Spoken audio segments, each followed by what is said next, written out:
আর মাত্র কয়েকটা দিন, তারপরই গণতন্ত্রের উৎসব লোকসভা নির্বাচন। প্রার্থী থেকে শুরু করে দলীয় কর্মী সমর্থক সকলেই ব্যস্ত নির্বাচনী প্রচারে। আসন্ন লোকসভা নির্বাচনকে ঘিরে প্রচারের রমরমা চলছে রাজ্য জুড়ে। নিজ নিজ রাজনৈতিক দলের প্রচার চালাচ্ছেন প্রার্থীরা। ভোটে জেতার জন্য জোর কদমে প্রচার শুরু করেছেন প্রার্থীরা। তবে এবার পূর্ব বর্ধমান জেলায় ধরা পড়ল এক অন্যরকম ছবি।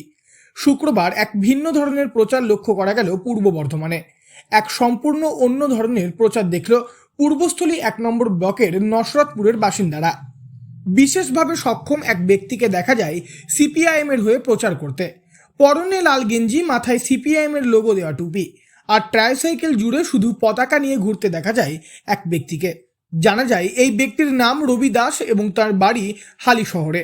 তিনি বিশেষভাবে সক্ষম, পেশায় ক্ষেতমজুর। তবে দীর্ঘদিন ধরে তিনি মনে প্রাণে একজন একনিষ্ঠ সিপিআইএম কর্মী সমর্থক। বহু মানুষ সরে গেলেও দলের দুর্দিনে দল ছেড়ে যাননি রবিবাবু। আজও তার মনে প্রাণে শুধু সিপিআইএম। এই প্রসঙ্গে তিনি বলেন, আমি চাই যে বামপন্থী নেতারা দিল্লিতে যাক, নতুন করে একটা মানুষের কথা ভাবুক, সাধারণ মানুষ কথা, যে তোমার আমার কথা, শ্রমিকের কথা। আমি বেরিয়েছি নেড়াপুরের আগের দিন, আমি সেলিমের ওখানে গিয়েছিলাম, তারপরে ওখান থেকে এখানে এসলাম দীপশিতার ওখানে। যে সাধারণ মানুষকে চাই যে দীপশিতার মতো নেত্রী যেন দিল্লিতে যায়। গরম পড়েছে, তবু এই প্রচণ্ড গ্রীষ্মের দাবদাহের মধ্যেই ট্রাইসাইকেলে চেপে তিনি মুর্শিদাবাদ থেকে সিপিআইএম এর হয়ে প্রচার চালিয়ে যাচ্ছেন। রবিবাবুর কাছে জানা যায় তিনি 24শে মার্চ বাড়ি থেকে বেরিয়েছেন। উদ্দেশ্য শুধু একটাই, সিপিআইএম প্রার্থীদের হয়ে প্রচার করা। মুর্শিদাবাদ থেকে পূর্ব বর্ধমানে আসার সময় তিনি মুর্শিদাবাদ, কৃষ্ণনগর, রানাঘাট মোট 3টি লোকসভা কেন্দ্র পার করে এসেছেন। তিনি যখন যে লোকসভা কেন্দ্রের এলাকা দিয়ে গেছেন তখন সেই কেন্দ্রের সিপিআইএম প্রার্থীর হয়ে প্রচার করেছেন।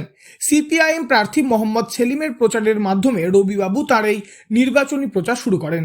সেরকমই বর্ধমান পূর্ব লোকসভা কেন্দ্রের সিপিআইএম প্রার্থী নীরব খায়ের সমর্থনে প্রচার করতেও দেখা যায় রবিবাবুকে। এরকম একজন স্বচ্ছ পার্টি সমর্থককে দেখে নসরতপুরের সিপিআইএম কর্মীরা তাকে নসরতপুর সিপিআইএম পার্টি অফিসে নিয়ে যান এবং তার জন্য দুপুরের খাবারের ব্যবস্থাও করে দেন। বিশেষভাবে সক্ষম হলেও মনের জেদ আর দলের প্রতি ভালোবাসার কারণেই ব্যক্তিগত উদ্যোগে প্রচার চালাচ্ছেন রবি দাস।